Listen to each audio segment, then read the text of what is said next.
Muy buenas tardes, mi nombre es Brian Canacuán, soy estudiante de la carrera de Derecho de la Facultad de Jurisprudencia en la Universidad Regional Autónoma de los Andes, Uniandes, Extensión Puyo.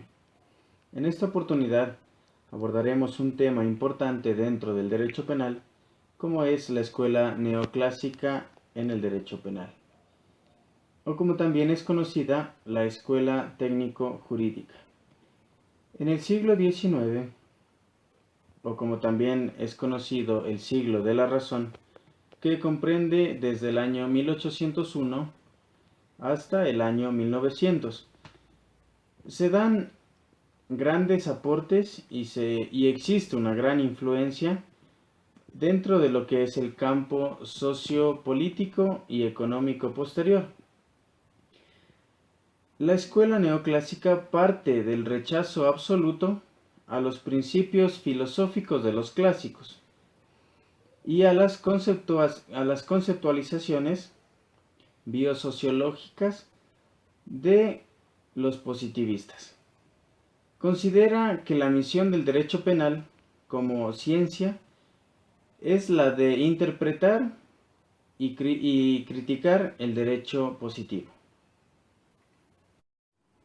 Dentro de los postulados más relevantes de esta escuela, tenemos que eleva a primer grado el derecho positivo.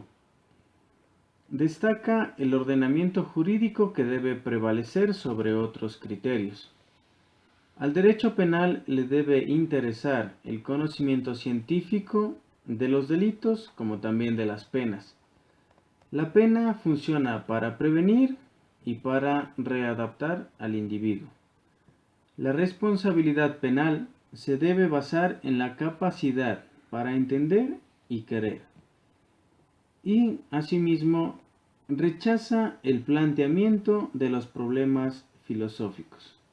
Muchas gracias. Es así que a finales del siglo XIX se crea en Italia el movimiento neoclásico y alcanza su máximo esplendor con la escuela técnico-jurídico, perteneciendo a ella exponentes como Mancini, Rocco, Carneluti, Panain, Marjore y Petrocelli. Y en Alemania su máximo exponente, Marx Mayer. En tal virtud, Rocco, para desarrollar su propuesta, acude a las teorías lógico-formales de von List, Binding y Belling, también conocidas como sistema clásico del delito. Es con esto que dejan sentado su determinación y su gran influencia alemana. Parte de la base de que las normas jurídicas son debidas a un proceso de abstracción y de generalización, que constituye un método lógico abstracto, absolutamente diverso del de las ciencias naturales y sociales. La escuela técnica jurídica depura al derecho penal de las infiltraciones filosóficas con que los clásicos lo desvirtuaron y de las concepciones biosociológicas de los positivistas. Inclusive lo hicieron perder de cierta manera su autonomía y reduce el objeto de la ciencia penal a la elaboración de la dogmática, a la exégesis y a la crítica del derecho positivo, a los estudios de los delitos y de las penas, en el aspecto jurídico como hechos y fenómenos regulados por la ley. En otros términos, al contenido de los textos legales vigentes. Dentro de su base filosófica encontramos el neocantismo, el mismo que cambia el concepto dogmático de delito y sus categorías. Se postula el abandono del positivismo que con su metodología naturalista cerraba las puertas a una adecuada comprensión de la esencia correspondiente a las categorías centrales del delito. El mundo del derecho no es el mundo de la naturaleza o de la causalidad, sino que es un regulador de comportamientos humanos. Necesita parámetros y módulos propios de valoración. Fue así como se llegó a decir que acción es un comportamiento socialmente relevante. Es así que la acción en esta época sigue siendo el elemento esencial, pero aquí se entra a considerar que este concepto de movimiento voluntario no es suficiente, porque no nos sirve para explicar la acción, el no hacer algo. Podemos llegar a citar un ejemplo. Imaginemos el caso de dos mujeres frente a cada una de ellas un niño, en el cual los dos niños mueren de hambre por falta de alimento. ¿Cómo saber si la mujer A y la mujer B son responsables penalmente, a título de homicidio agravado por el parentesco? Omitir no es simplemente no actuar, sino no actuar teniendo el deber jurídico de hacerlo. La tipicidad ya no se entiende como algo netamente descriptivo, sino que se entiende con un carácter mixto entre lo descriptivo y lo valorativo. Porque en primer lugar, ya no se admite que dentro de la tipicidad existen elementos que son normativos.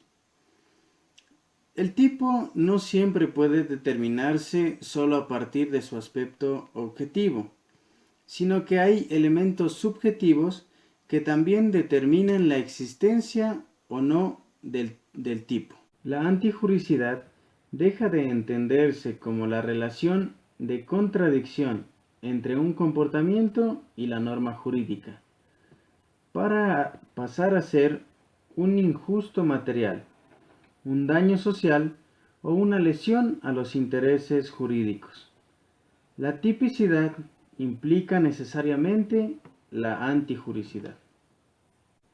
Cuando el tipo de injuria se refiere a imputaciones deshonrosas, usa una expresión lingüística cuyo contenido no lo podemos determinar sino a partir de valoraciones. El concepto deshonroso es un concepto eminentemente cultural. Depende de los tiempos, del contexto social y también del contexto personal. Se refiere pues a un elemento no meramente descriptivo, sino más bien normativo, valorativo. Dentro de la culpabilidad ya no se rige netamente a un vínculo psicológico, ni tampoco a un fenómeno psicológico que exista en la cabeza del autor, sino la resultante de una valoración que hace el juez. Se inicia así lo que se conoce como culpabilidad normativa. No basta con la constatación de un vínculo psicológico. Es preciso que exista la reprochabilidad del comportamiento. Explicándolo de otras palabras, mientras que en el esquema clásico se constata, para hablar de culpabilidad, que alguien obró con dolo, es decir, con intención de querer violar la ley. En esta concepción se reprocha al sujeto que en sus circunstancias, pudiendo abstenerse, se hubiera comportado de tal manera.